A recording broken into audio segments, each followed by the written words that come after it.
Welcome back. Today I want to talk to you about a dream, an important dream I had in 2014, in April of 2014. And it's important because it coincides, rather, it talks about the current world events, namely the conflict in Ukraine. If some of you might think that I'm coming up with this dream just to talk about the conflict in Ukraine, that I didn't have that dream, let's say. I'm just sort of making it up as I go along. I have published the dream first time in 2015 on my Facebook page. Shush. And I put a link down below to that post in Facebook for you, so you can check the dates that they correspond, and so you can reassure yourself that I'm not just making this up as I go along. How did the dream happen, you might ask? Well, I was reading a book by Tom Chetwin. I don't remember the title of the book. I still got it in my other room. I don't remember the title of the book, but the book was about his favorite subject, which is the Bronze Age, the end of the Neolithic, and um, and at that time there was still cultures centered in the feminine, and the way that economy worked back in those days was more like a barter system. So if you had something I wanted, you would offer me something of yours, and we would agree, and barter would exchange the goods. So that was the theme of the book. That's what really struck me, and I was sort of sitting in bed and wondering, so what, would our future economy perhaps look something like this? And the day and that night, I had this dream, which was actually an answer. The dream showed to me what the future of the world economy will be like. Shush. Um, so this is the dream. I find myself walking through a desert. It's bloody hot, and it's just the sun is setting, and there's nothing there but sand and dry rocks and so on. And in the distance, just ahead in the distance, I see a mountain which turns out to be a city. It's a walled city. I walk up to this mountain, to this city closer, and I find that it's got a gate, a huge door, which I walk up to, and I push the door open and I walk inside. And the moment I walk inside, the coolness, the freshness of the environment just hits me, and it is nice. It is pleasant. It is a place of if you like, being rescued from the desert. And there I see people dressed in the sort of traditional, we could say, Arab or old style African, North African clothes. There was a woman there. I remember she was just by a well right in the middle of the courtyard that I walked into. There was a well, a large well, and she was there at the well, and with a cord she was lifting up a bucket of water, and she had the beautiful flowing, colorful dress with a headdress. And as I was walking through the courtyard. There in the distance, just maybe 10-20 meters in front of me, stood an old man. He had a nice old white beard and flowing green and blue. I think might have been clothes all the way to the floor, and he had like a turban, sort of a headdress. And I knew instantly that he was the vizier. He was the magician of the city. And when he saw me, he smiled. He sort of, outstretched his arms, and I walked over to him like I knew him for forever. And we embraced, and he said to me, come and I will show you the future of world economy.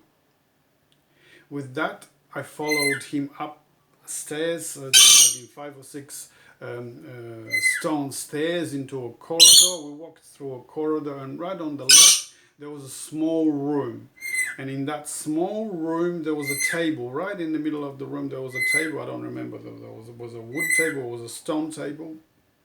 And on that table was spread a map, a large map. And he stood on the other side of the table and I stood in front of him, and he pointed onto it and this is the world economy. And what I saw there was that the world economy is going to be based in Asia. The a larger a larger portion, shush, a larger portion of the world, which is all the way from let's say middle all the way to the north, that is all economy based on Asia, and in part of them, especially to be China and Russia. That's the basis of our new world economy. Now, and that was the end of the dream. So I woke up in the morning, I wrote the dream down, and it took me almost a year to post that on the Facebook, because as you can imagine, it's quite controversial in an economy which is a Western-based economy, US mainly based economy. You know, they're still using the US dollar as a world currency for everything. To come out with the dream that says the future of the economy is going to be Asian, especially China and Russia, it was quite controversial. So I wrote the dream back then, and I posted the dream almost a year later. So there's a link below, you can check that out and see that for yourself on Facebook. I've also posted the dream on my new blog on Medium. So if you don't want to make, send me a friend request to read the post, it's also going to be on the links below on my blog, so you can read that as you like. Now, the other important thing about this is that, like I said before, the trade system he's jealous because I'm not talking to him. The trade system is based on barter. In other words, you have something I want, and I have something you want. We agree, and we exchange the goods. And this is what we are seeing right now in the world, for instance, because there are more and more countries that are willing to pay, for instance, for oil in their own currencies. So it's like a barter system. I have my own currency, you have something that you want, and we exchange those goods. It's no longer the US or the US dollar is being diminished, as it were. So that's an important takeaway from this, I thought, especially now. So that's why I wanted to share this dream with you now, which took place, 8 years ago, 2014.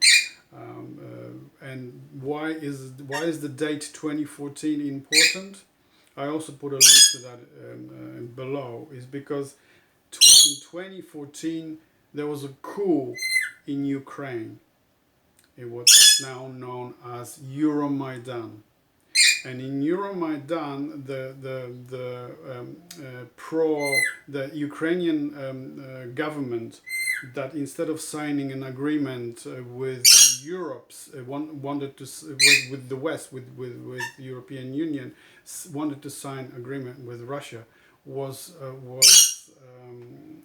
taken down by a pro-Western government.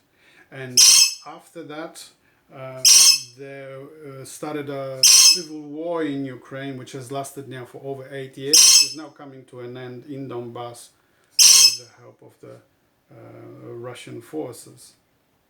So that's why the date of 2014 is important, because these events right now in the world, the conflict in Ukraine, is actually making it fast forward, as it were, this bringing of the new economy, the new barter system. Because like I just said before, there are countries that are now exchanging their own currency, for instance, for oil and for other goods and for gas. So this is the beginning. This conflict has accelerated. This what I have been shown in my dream, the new world economy, which is going to be Asian-based economy, especially China and Russia. So I will put the links to this, to the importance of that date with a few documentaries, especially by Oliver Stone. Everybody knows Oliver Stone, so you can watch that as you like. Now I'm going to make a few points about the symbols in this dream, because these are archetypal symbols, mythological symbols, such as the desert, the mountain, the vizier, the well. So the mountain, let's say start with the desert. The desert is a symbol of wasteland of life. That is when my life was completely focused outwards. I'm not looking inwards to my own solutions, to my intuition, especially for answers. But I'm only looking for it in outside sources. So I was reading the books. I was, looking at watching TV and talking to people involved and working back and at that time I was still working full time. So my focus was outside. So in your dreams, when you focus only on the outside, you're only extroverted, you'd be the wasteland of life. Joseph Campbell talks about this as well. The wasteland of life is your life where you are constantly just getting your cues from outside. You're not looking anywhere within yourself for any solutions. Now that changes when I started to read, when I started to introvert, and I started to look into my own soul, into my dreams for solutions. That's when I entered into the city, inside the mountain. Now the mountain is a very, very old symbol of the cosmic axis, the axis mundi. Because why a mountain? Because when you walk up a mountain, when you go up to the apex, you are in between the earth and the sky. So you're in between this visible outside reality and the invisible reality of the spirit, which is now which is symbolized by the sky, by the blue sky. Gods live up in the sky, you see. That's the patriarchal vision of this mythology. Of course, the goddess mythology says that the spirit world is not somewhere out there in the sky, as it is later in the Abrahamic religions, but it's already present here. It's in the underworld. It's in the cave, in underwater, in the spirit world underwater, in the underworld. It's in the invisible dimension. It's in that cave. When you walk into a cave, when you got lots of the old Stone Age caves, walking, the deeper you go, the more mysterious the drawings get, and you get the hands touching the wall. People blow paint on their hands, and because they're touching the other dimension, the spirit dimension. So that's when I walked into the mountain. It's exactly the same as walking deep into the cave. You're walking into the realm of the spirit. And how can you tell? Because in the middle of the square was a well. And a well is a well-known symbol of this reality, of touching the reality between this visible and invisible. And that medium is water, especially fresh water. And that's your intuition. You remember in my dream, the woman actually lowered the bucket with a rope and brought up water out from the well, and that was at that moment when the vizier showed up. My magician, the self, the beloved, the soul. This is your divine part. This is your intuition that can give you the answers, and so he did, about what the future of the economy is going to look like at the time when these events were being fast forwarded by the events in Ukraine, which is now taking place, which is now concluding, if you like.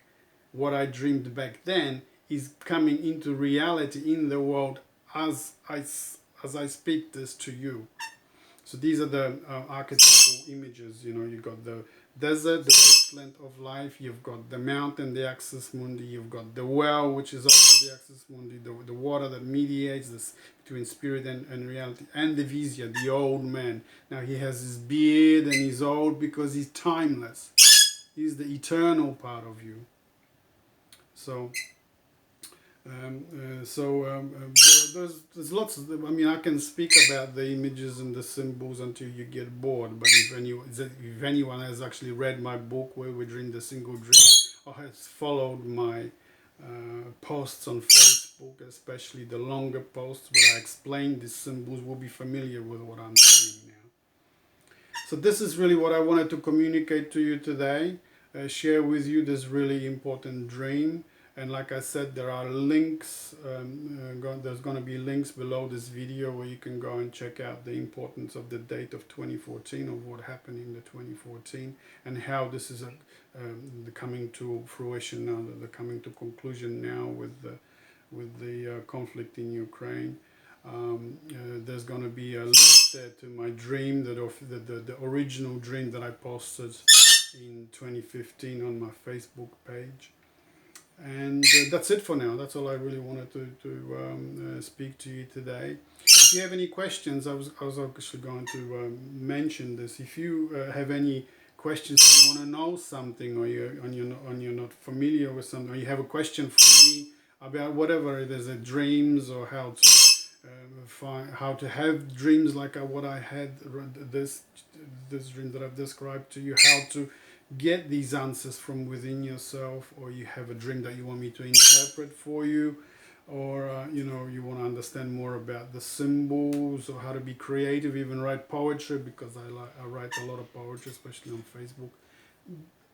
Don't be afraid to leave a comment below on this video. I'm not going to be, you know, thinking that your question is silly or stupid or too simple. None at all, nothing like that at all. At the moment, I'm working with a few people that have no idea whatsoever, and they are, you know, that they're learning, and they've never been. Don't make anybody feel intimidated that they might not understand or might not know. So if you have a question, then feel free to ask or to leave a comment below. So that's it for now. Until next time. I think next time I might bring out some books that I read and show you which ones are good to read and which ones you might find helpful. Also, how to read the book, how to make that connection with the spirit, with the soul. You know, I've talked about this before. When you underline something, just jumps at you intuitively, and you underline, it means something to you. So you know, you can you know a phrase. So I collect phrases, for instance. I collect words because, you know, a writer does this kind of thing, or a poet does it. So I collect them. So if I'm reading something, I'll underline and I'll make a poem out of it. That's how I learn, and that's how you get insights as well. So it's not only dreams that you get insights. For me personally, the biggest insights were always in dreams, but it's also in art. I had an in art, spontaneously just painting something like this one behind me. This is a 96 painting. The same theme of on the axis mundi, the feminine. You know, she's standing there in the middle of, in the center. This is the center of the universe, which is actually you. So that's what I wanted to say today. Until next time, thank you for listening, and I'll see you when I see you. Bye bye.